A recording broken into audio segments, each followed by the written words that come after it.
নমস্কার এবং welcome to the GK academy channel. ভারতের ভূগোলের 7 নম্বর ক্লাসে আমরা আজকে আলোচনা করব দাক্ষিণাত্যের পার্বত্য অঞ্চল। এর আগে 6 নম্বর ক্লাসে আমরা দাক্ষিণাত্যের যে মালভূমি অঞ্চল রয়েছে সেইগুলো সম্পূর্ণ আলোচনা করেছিলাম। আজকের যে ক্লাসটা সেখানে বিন্ধ্য, সাতপুরা, আরাবল্লী, পশ্চিমঘাট পর্বত, পূর্বঘাট পর্বত এইগুলো সম্পর্কে দেখব। এর মাধ্যমে আমরা ভূগোলের যে সিরিজটা কন্টিনিউ করছি, যেখানে তোমরা ডিটেলসে ভারতের ভূগোল আলোচনা পাবে। পুরো প্লেলিস্টটা তোমরা দেখতে পারো এই চ্যানেলের প্লেলিস্টে। ভারতের ভূগোল বলে একটা আলাদা প্লেলিস্ট পেয়ে যাবে নিচে ডেসক্রিপশনে, এবং উপরে আই বাটনে আমি এটা লিঙ্ক দিয়ে রাখছি।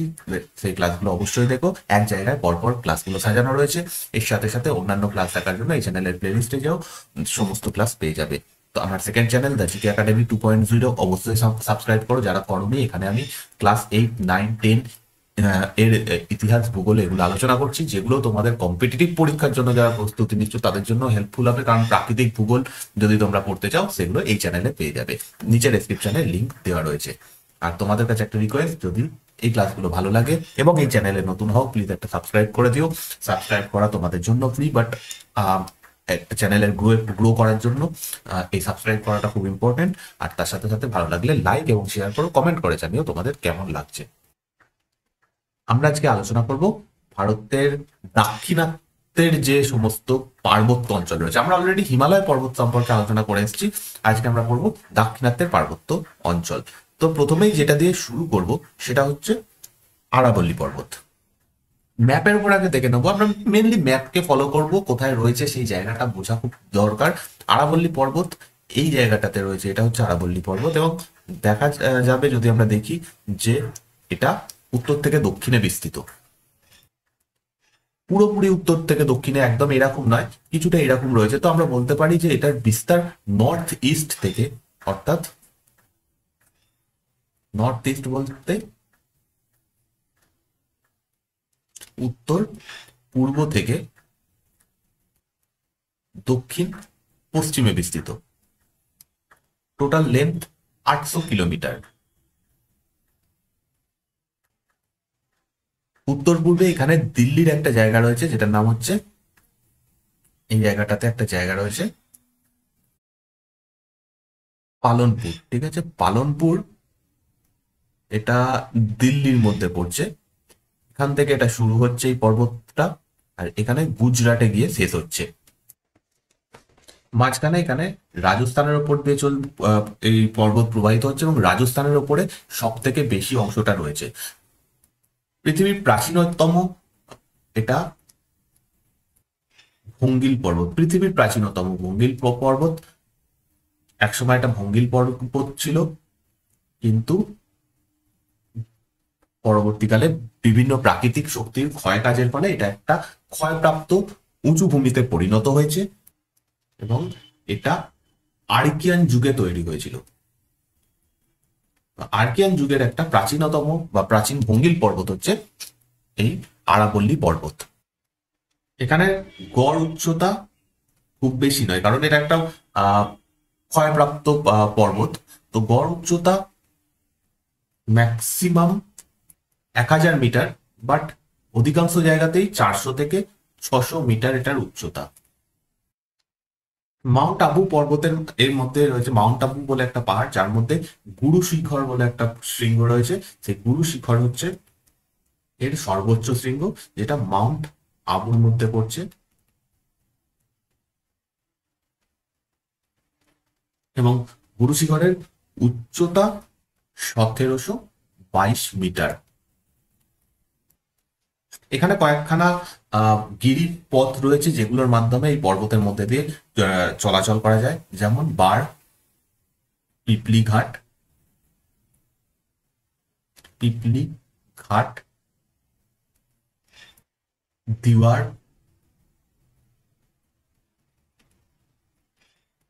দেসুরি। এগুলো সবই এখানকার দেসুরি, এগুলো এখানকার গিরিপথ। নেক্সট হচ্ছে বিন্ধ্য এবং সাতপুরা পর্বত। প্রথমে বিন্ধ্য পর্বত, এখান থেকে প্রবাহিত হচ্ছে নর্মদা নদী, এবং এখান থেকে প্রবাহিত হচ্ছে তাপি নদী। নর্মদা নদীর উত্তরে রয়েছে হচ্ছে বিন্ধ্য পর্বত, নর্মদা এবং তাপি নদীর মধ্যিখান দিয়ে প্রবাহিত হচ্ছে সাতপুরা পর্বত। এই দুটোই অ্যাকচুয়ালি স্তূপ পর্বতের উদাহরণ, এবং নর্মদা নদী এবং তাপি নদী যথাক্রমে দুটোই গ্রস্ত উপত্যকার মধ্যে দিয়ে প্রবাহিত হচ্ছে। গ্রস্ত উপত্যকা, স্তূপ পর্বত, এগুলো কি দেখার জন্য প্রাকৃতিক ভূগোলের তোমাদের ক্লাস দেখতে হবে। প্রাকৃতিক ভূগোলে আমি এগুলো আলোচনা করছি, এবং যে আমার সেকেন্ড চ্যানেল সেখানেও আমি এগুলো সম্পর্কে আলোচনা করছি, যে বিভিন্ন ধরনের পর্বত কি রকম হতে পারে, সেখানে দেখতে পারো। তো বিন্ধ্য পর্বত, বিন্ধ্য পর্বত একটা স্তূপ পর্বতের উদাহরণ, যেটা গুজরাটের জোবাট থেকে শুরু হচ্ছে। গুজরাটের একটা জায়গা রয়েছে যেটা হচ্ছে জোবাট,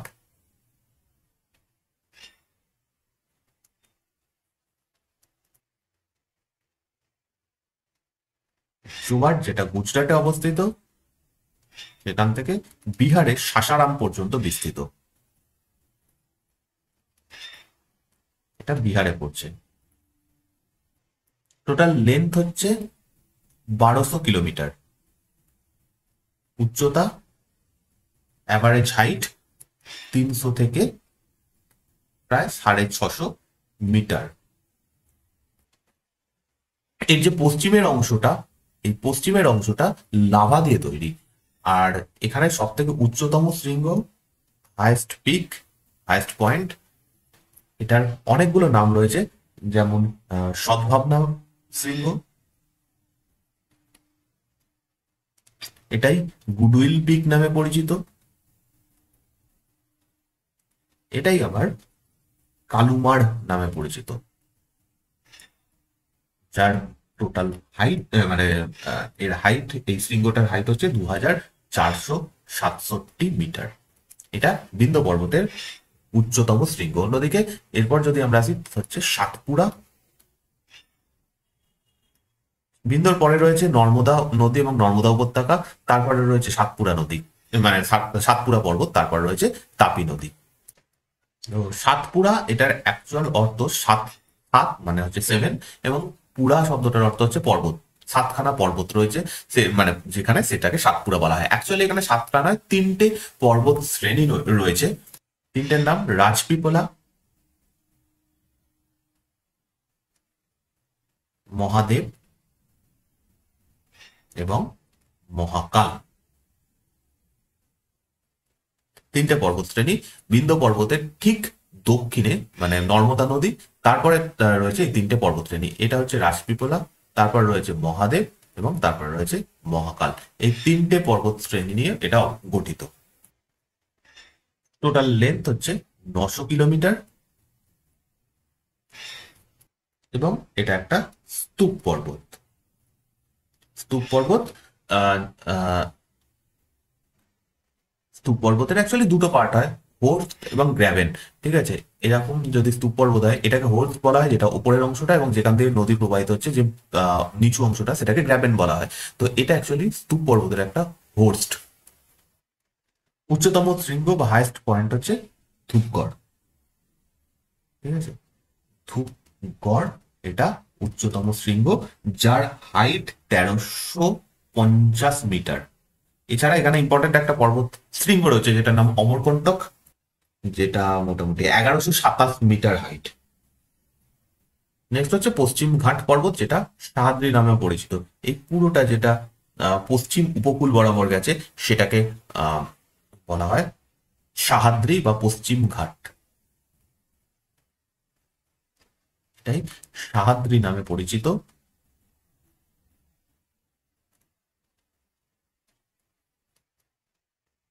যে আমরা দেখলাম বিন্ধ্য পর্বত, তারপর রয়েছে নর্মদা নদী, তারপর হচ্ছে সাতপুরা পর্বত, তারপর রয়েছে তাপি নদী। তাপি নদীর যে অববাহিকা, সেইখান থেকে শুরু হচ্ছে কন্যাকুমারী অব্দি বিস্তৃত। এই পর্বত শ্রেণীর টোটাল লেন্থ হচ্ছে 1600 কিলোমিটার। পুরো সাহাদ্রি বা পশ্চিমঘাট পর্বতকে টোটাল 3টে ভাগে ভাগ করা হয়। এই যে তাপি নদীর মোহনা, এখান থেকে মোটামুটি গোয়া অব্দি, যেটা সেটাকে উত্তর সাহাদ্রি বলা হয়।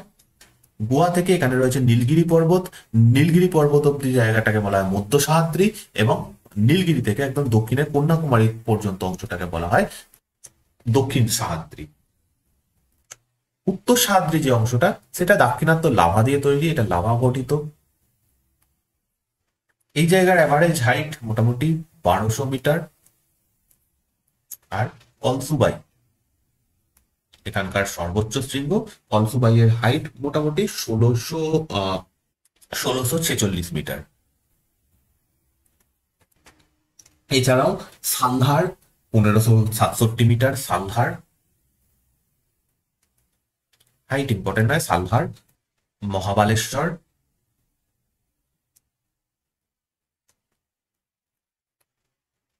হরিশ্চন্দ্রগড়, এগুলো হচ্ছে হরিশ্চন্দ্রগড়, এগুলো এখানকার ইম্পর্টেন্ট পর্বত শৃঙ্গ। তার মধ্যে কলসুবাই হচ্ছে এখানকার এই অংশটার সর্বোচ্চ শৃঙ্গ। নেক্সট, মধ্য যে সাহাদ্রি অংশটা সেটা গ্রানাইট জাতীয় শিলা দিয়ে তৈরি। এখানেরও হাইট, অ্যাভারেজ হাইট 1200 মিটার, কিন্তু এটা তুলনামূলকভাবে এই উত্তরের অংশটার থেকে একটু বেশি উঁচু। বাবুলমালা এখানকার সর্বোচ্চ শৃঙ্গ, যেটা 2339 মিটার, 2339 মিটার হাইট বাবুলমালা। বাবুলমালা ছাড়া এখানে আর রয়েছে হচ্ছে পুষ্পগিরি আর কুদ্রেমুখ, এগুলো এখানকার ইম্পর্টেন্ট পর্বত শৃঙ্গ। পুষ্পগিরি এবং কুদ্রেমুখ। এটা কি জয়েন করছে কোথায়? নীলগিরিতে। এখানে রয়েছে নীলগিরি পর্বত শ্রেণী। নীলগিরি অ্যাকচুয়ালি ট্রাইজংশন, মানে তিনটে পর্বত এখানে এসে জয়েন করছে। পশ্চিমঘাট পর্বত জয়েন করছে, পূর্বঘাট পর্বত এসে নীলগিরিতে জয়েন করছে, এবং দক্ষিণের যে অংশটা সেটাও এখানে জয়েন করছে। নীলগিরি সর্বোচ্চ শৃঙ্গ যেটা, সেটার নাম হচ্ছে, নীলগিরি সর্বোচ্চ শৃঙ্গ হচ্ছে দুদাবেতা, 2637 মিটার। এছাড়াও মুকুর্থি বলে একটা পর্বত রয়েছে, যেটারও হাইট 1500 মিটারের ওপরে। এই নীলগিরি যে পর্বত, সেটা তিনটে পর্বতকে জয়েন করছে, মানে তিনটে মেনলি পশ্চিমঘাট আর পূর্বঘাট এখানে জয়েন করে। এটা কোশ্চেন আসে যে পশ্চিমঘাট আর পূর্বঘাট কোথায় জয়েন করছে, সেটা হচ্ছে নীলগিরি। এবং নিচে দিকে যে অংশটা, সেটা দক্ষিণ সাহাদ্রি নামে পরিচিত। এখানে অ্যাকচুয়ালি যে সাহাদ্রি, সেটা তিনটে ভাগে, মানে পশ্চিমঘাট পর্বত এখানে তিনটে ভাগে বিভক্ত হয়ে গেছে। এখানে ভালো করে লক্ষ্য করলে দেখতে পাবে তিনটে পর্বত দেখানো হয়েছে ম্যাপে। একটা হচ্ছে কার্ডামাম, আন্নামালাই, এখানে রয়েছে হচ্ছে এটা আন্নামালাই। তারপর রয়েছে পালনি, এখানে রয়েছে পালনি। আর একদম দক্ষিণে এখানে রয়েছে কার্ডামাম বা ইলামালাই। তো এখানে একদম দক্ষিণের যে অংশটা, সেখানে অ্যাকচুয়ালি তিনটে পর্বত শ্রেণী রয়েছে। সাহায্যে এখানে তিনটে ভাগে বিভক্ত হয়ে গেছে। একটা হচ্ছে আনাইমালাই, এটা বললাম আনাইমালাই। আনাইমালাই হাইট একটু বেশি। আনাইমালাই যে পর্বতশ্রেণী, এটার হাইট তুলনামূলকভাবে বাকি অংশের থেকে বেশি। 1800 থেকে 2000 মিটার এখান এই পর্বত শ্রেণীর হাইট। অন্যদিকে তারপর রয়েছে পালনি। পালনির হাইট 900 থেকে 1200 মিটার। আর কার্ডামাম, এটাকে এলাচ পর্বত বা এলাচি পর্বত শ্রেণী বা ইলামালাইও বলা হয়। এগুলো এক একটা নাম, স্থানীয় নাম। এটা হাইট মোটামুটি 1000 থেকে 1500 মিটার। এটা একদম দক্ষিণতম পর্বত শ্রেণী পুরো সাহাদ্রির। এই পুরো অঞ্চলের সর্বোচ্চ শৃঙ্গ হচ্ছে আনাইমুদি। আনাইমুদি শুধু এই অংশটার নয়, পুরো পশ্চিমঘাট পর্বতের সর্বোচ্চ শৃঙ্গ, যেটার হাইট হচ্ছে 2695 মিটার। ঠিক আছে, আনাইমুদি এটা একটা শৃঙ্গ, পর্বত শৃঙ্গ, যেটা এই পশ্চিমঘাট পর্বতের সর্বোচ্চ শৃঙ্গ। কোথায় বলছে? এই আনাইমালাই যে পর্বত শ্রেণী, তার মধ্যে এটা অবস্থিত। এই পর্বত শ্রেণীতে কয়েকটা গিরিপথ রয়েছে, যেগুলোর মাধ্যমে পশ্চিম উপকূলের সঙ্গে পুরো ভারতের যোগাযোগ রক্ষা হয়। যেমন এই জায়গাটাতে রয়েছে হচ্ছে ভোরঘাট। ঠিক আছে, ভোরঘাট পাস, এই জায়গাটাতে অবস্থান করছে ভোরঘাট পাস। এদিকে রয়েছে মুম্বাই শহর, এদিকে রয়েছে পুনে। তো ভোরঘাট পাস মুম্বাই আর পুনেকে যোগাযোগ করছে, যোগ করছে, মুম্বাই পুনে। ঠিক তার উপরে রয়েছে, এইরকম জায়গাতে রয়েছে থলঘাট বলে একটা পাস। থলঘাট গিরিপথ, যেটা মুম্বাই আর নাসিককে যুক্ত করছে। এখানে এদিকে রয়েছে মুম্বাই, এদিকে রয়েছে মহারাষ্ট্রের নাসিক। তো মুম্বাই আর নাসিককে যুক্ত করছে ফলঘাট পাস। নেক্সট এই জায়গাটাতে নীলগিরির জাস্ট পরে রয়েছে হচ্ছে পালঘাট পাস। ঠিক আছে, পালঘাট কোথায় রয়েছে? নীলগিরির পরে। এদিকে রয়েছে হচ্ছে কেরালার পালাক্কাড। পালাক্কাড কেরালার সঙ্গে, এদিকে তামিলনাড়ুর কোয়েম্বাটুর। ঠিক আছে, পালাক্কাড এবং কোয়েম্বাটুর মানে হচ্ছে কেরালাকে তামিলনাড়ুর সঙ্গে যুক্ত করছে এটা। আর এই ঘাট শব্দটার অর্থ হচ্ছে গিরিপথ। আর একটা পাস এখানে রয়েছে, অত ইম্পর্টেন্ট নয় বাট ঐতিহাসিক গুরুত্ব রয়েছে, যেটা হচ্ছে নালাঘাট পাস। জুনার এবং পুনেকে এটা যুক্ত করছে। তো এগুলো ইম্পর্টেন্ট পাস, যার মাধ্যমে পশ্চিম উপকূলের সঙ্গে আমরা যোগাযোগ রক্ষা করতে পারছি। এগুলো না থাকলে আমরা পশ্চিম উপকূলের সঙ্গে মানে স্থলপথে যোগাযোগ করতে পারতাম না। নেক্সট হচ্ছে পূর্বঘাট, যেখানে পশ্চিমঘাট পর্বত একটা অবিচ্ছিন্ন পর্বত, মাঝখানে যে এই গিরিপথগুলো রয়েছে সেইগুলো বাদ দিয়ে সম্পূর্ণ অংশটা টানা লম্বা চলে গেছে। সেখানে পূর্বঘাট পর্বত এরকম লম্বা ভাবে যায়নি, মাঝে মাঝে গ্যাপ রয়েছে। এখানে রয়েছে, এখানে রয়েছে, আবার এখানে রয়েছে, মাঝে মাঝে এরকম গ্যাপ রয়েছে। এখান দিয়ে প্রবাহিত হচ্ছে বিভিন্ন দাক্ষিণাত্যের নদী, পূর্ববাহিনী নদীগুলো। ওড়িশাতে মহানদীর অববাহিকা থেকে তামিলনাড়ুতে এখানে বৈগাই নদী রয়েছে। তো মহানদী থেকে বৈগাই নদী অব্দি এটা বিস্তৃত। এবং এই পুরো পর্বতশ্রেণীর মাঝে যেটা বললাম যে নদী অববাহিকাগুলো এই পর্বতটাকে কেটে দিয়েছে, তো তাই জন্য একটানা নয়। এবং এই পুরো অংশকে দুটো ভাগে ভাগ করা হয়, একটা হচ্ছে উত্তরের অংশ আর একটা হচ্ছে দক্ষিণের অংশ। মাঝখানে গোদাবরী নদী রয়েছে। গোদাবরী নদীর উত্তরের যে অংশটা সেটা পূর্বঘাট পর্বতের উত্তরের অংশ বলা হয়, এবং গোদাবরী নদীর যে দক্ষিণের অংশটা সেটাকে এই পর্বতের দক্ষিণের অংশ বলা হয়। হ্যাঁ, তো কিছু ইম্পর্টেন্ট ফ্যাক্ট যেটা পূর্বঘাটের সঙ্গে থেকে জানতে হবে। এখানকার সর্বোচ্চ যে শৃঙ্গ সেটা আরমাকোন্ডা, তার নাম হচ্ছে আরমাকোন্ডা, যেটা 1680 মিটার লম্বা। এছাড়াও অন্যান্য ইম্পর্টেন্ট যে পিক গুলো রয়েছে সেগুলো হচ্ছে মহেন্দ্রগিরি 1501 মিটার লম্বা। এছাড়াও কালীকোন্ডা,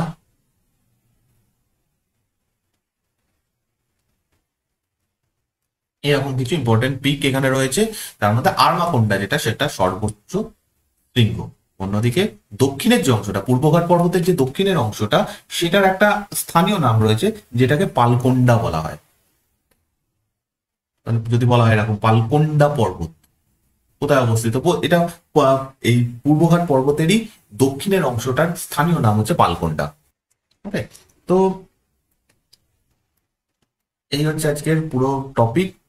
যে সমস্ত পর্বত শৃঙ্গগুলো পেনিনসুলার অঞ্চলে, সেগুলো আলোচনা করলাম। নেক্সট দিন আমরা যে উপকূল অঞ্চল সেটা আলোচনা করব।